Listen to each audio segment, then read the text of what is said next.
বাবা অনেক বাতাস কিন্তু ভালো মনে হইতেছে না বাবা। ওই রাতুল পোলাটা পশুর চাইতেও ভয়ঙ্কর। তোমরা দুইজন একটু সাবধানে থাইকো। ভাগ্য কিন্তু সবসময় সহায় থাকে না। আল্লাহ ভরসা, আপনি দোয়া করবেন যত দ্রুত সম্ভব বেঈমান রাতুলকে যেন আইনের কাছে বন্দি করতে পারি।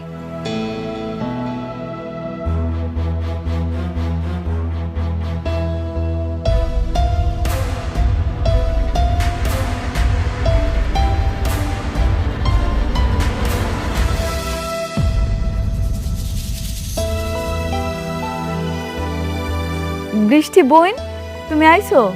বসো না, বসো। আম্মা, বৃষ্টির বসার ব্যবস্থা করে দাও। আচ্ছা না থাক, তুমি বস।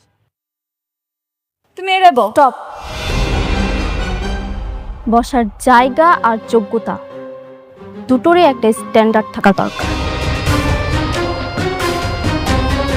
অনেক শুনলাম রাস্তায় নাকি আজকে রাতে তোমাকে মারার চেষ্টা করেছিল। তুমি ঠিক আছো তো? তোমার কোনো ক্ষতি হয়নি তো? হ্যাঁ, আমি ঠিক আছি। সঠিক সময়ে যদি সাব্বির না আসতো তাহলে কিছু একটা হয়ে যেতে পারতো। আম্মা, বুঝলাম না, ঘরে মেহমান আইছে, বৃষ্টি আইছে, এই গরমের মধ্যে আইছে, ওর একটু বইতে দাও, চা নাস্তার ব্যবস্থা করো, যাও না তাড়াতাড়ি। থাক।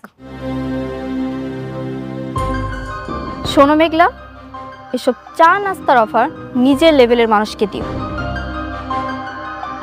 আমাকে না।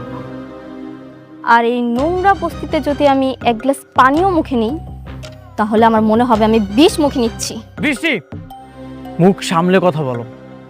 মুরব্বীদের সাথে কিভাবে কথা বলতে হয় সেই ন্যূনতম শিক্ষা কি তোমার বাবা তোমাকে দেয়নি? তারা তোমাকে আপ্যায়ন করতে চেয়েছে, সম্মান দিতে চেয়েছে, আর তুমি কি করছো? অহংকার দেখাচ্ছ। অনেক বৃষ্টিকে ধমক দেওয়ার আগে তুমি তোমার লেভেলটা একটু চেক করে নাও। তাকে বিয়ে করার আগে তুমি আগে কি ছিলে আর এখন কি হয়েছে, তাই তার সঙ্গে কথা বলার আগে একটু ভেবে চিন্তে বললো। সাব্বির,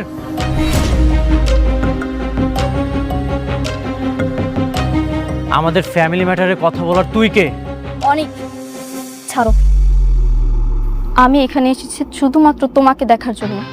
তোমার উপর হামলা হয়েছে শুনে আমি ছুটে এসেছি তোমাকে দেখতে, কারণ আমি তোমাকে ভালোবাসি। না হলে এই নোংরা বস্তিতে আমি কখনোই আসতাম না। যাক, তুমি ঠিক আছো। আমার যে কি শান্তি লাগছে তোমাকে দেখে আমি বলে বোঝাতে পারবো না। আমি এখন আসছি। মা বৃষ্টি, তুমি তো আমার মেয়ের মতোই, তাই না? হ্যাঁ, একটু বসো, চা নাস্তা কিছু খাও। না, এই ভুলটা করবেন না। আমি আপনার এই বস্তির মেয়ের মতো কোনো কলঙ্কিত বা সস্তা মেয়ে নই যে অন্যের ফেলে দেওয়া জিনিসের নিজের ভাগ্য খুঁজে। বৃষ্টি, বৃষ্টি, তুমি বড় লোকের বেটি হইতে পারো, কিন্তু মনের দিক থেকে তুমি চরম কাঙাল। যে ভালোবাসার টানে তুমি এই বস্তি পর্যন্ত ফিরাইছো না, সেই ভালোবাসাটাই কিন্তু আমার এই নোংরা বস্তিতে আটকা আছে। শোনো, তুমি টাকা পয়সা দিয়ে সব কিনতে পারবা, কিন্তু তুমি যে ব্যবহার করতেছো, নিজের স্বামীর মনের জায়গাটা কোনোদিনও কিনতে পারবা না।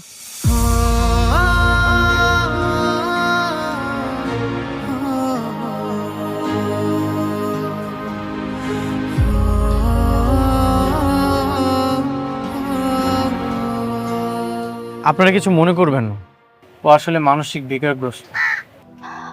না না, আমরা কিছু মনে করি নাই। আমি জানি বৃষ্টি আপনারা অনেক ভালোবাসি, সেই জন্যই তো এই নোংরা বস্তিতে সুইটা আইছে। ওর বুকটা এখন জ্বলতাছে, সেই জন্যই মুখ থেকে এরকম বিষ বের হইতাছে। অসুবিধা নেই।